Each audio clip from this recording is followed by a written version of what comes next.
மிக துல்லியமாக கணிக்கப்பட்ட உங்களுடைய ராசி பலன்களை உடனுக்குடன் தெரிந்து கொள்ள நம்ம தமிழ் ஹாரோஸ்கோப் சேனலை சப்ஸ்கிரைப் பண்ணிக்கோங்க. மறக்காமல் பக்கத்தில் இருக்கிற பெல் பட்டனை டச் பண்ணி ஆல் அப்படின்ற ஆப்ஷன் வரும், அதை அழுத்திக்கோங்க. அப்போ தான் நம்ம போடுற வீடியோக்கள் உங்களுக்கு வந்து கொண்டே இருக்கும். துலாம் ராசியில் பிறந்த உங்களுக்கு 2026 ஏப்ரல் மாதம் 20ஆம் தேதி திங்கட்கிழமைக்கு பிறகு 10 நாட்கள் என்ன நடக்கப் போகின்றது? கிரக நிலை எப்படி இருக்கப் போகின்றது? சனி பகவான் குரு பகவானின் பெயர்ச்சியை பொறுத்து உங்களுடைய குடும்பத்தில் நடக்கப் போகும் சம்பவம், குடும்பத்தை விட்டு பிரிய போகும் ஒரு உறவு, எதை செய்யணும் செய்யக்கூடாது அப்படின்றத பற்றி தெளிவாக பார்க்க போகிறோம். அதுக்கு முன்னாடி துலாம் ராசியில் பிறந்த நீங்கள் எந்த வருடத்தில் பிறந்தீங்கன்னு கமெண்ட்டில் சொல்லுங்கள். மறக்காமல் இந்த வீடியோவை லைக் பண்ணிக்கோங்க. மிகப்பெரிய ஆச்சரியம் காத்திருக்கு. முதல்ல கிரக நிலைகளை பற்றி பார்க்கலாம்.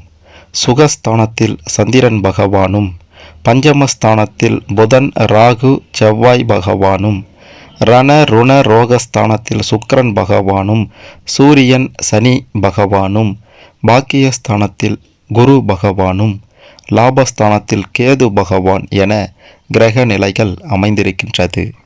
இதன் காரணமாக என்ன நடக்க போகுது அப்படின்ட்டு கேட்டிங்கன்னா, தொழில் ரீதியாக வியாபார ரீதியாக சிறப்பான பலன்கள் கிடைக்கப் போகின்றது. உங்களை எதிர்த்தவர்கள் எல்லாம் விலகி ஓட போகிறாங்க. நீங்கள் வச்சது தான் சட்டம் அப்படின்ற நிலை நிச்சயம் உண்டாகும். உங்களுக்கு பெரிய லாபம் கிடைக்கக்கூடிய காலகட்டமாகவும் இது இருக்க போகின்றது. எடுத்து வைக்கக்கூடிய ஒவ்வொரு அடிகளையும் வெற்றியை பார்ப்பீங்க அப்படின்றது உறுதி.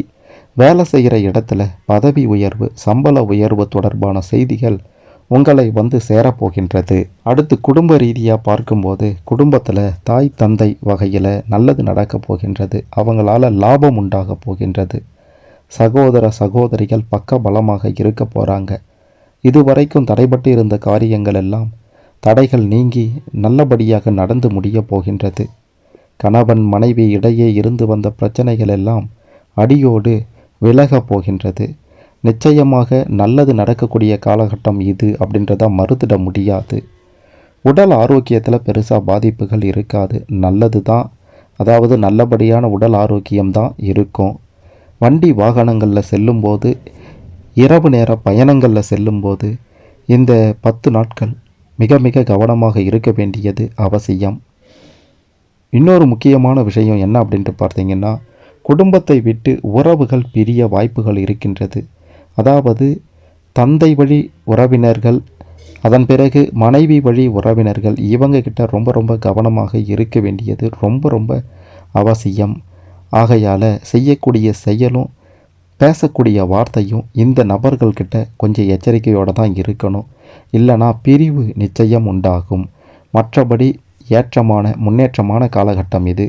இந்த 10 நாட்களில் நீங்கள் முருகப்பெருமான் வழிபாட்டை ஏதோ ஒரு தினத்தில் 10 நிமிடம் வழிபாடு செஞ்சிங்கன்னா மிக பெரும் நன்மைகளும் அதிர்ஷ்டங்களும் யோகங்களும் அடிக்கும் அப்படின்றது ஒரு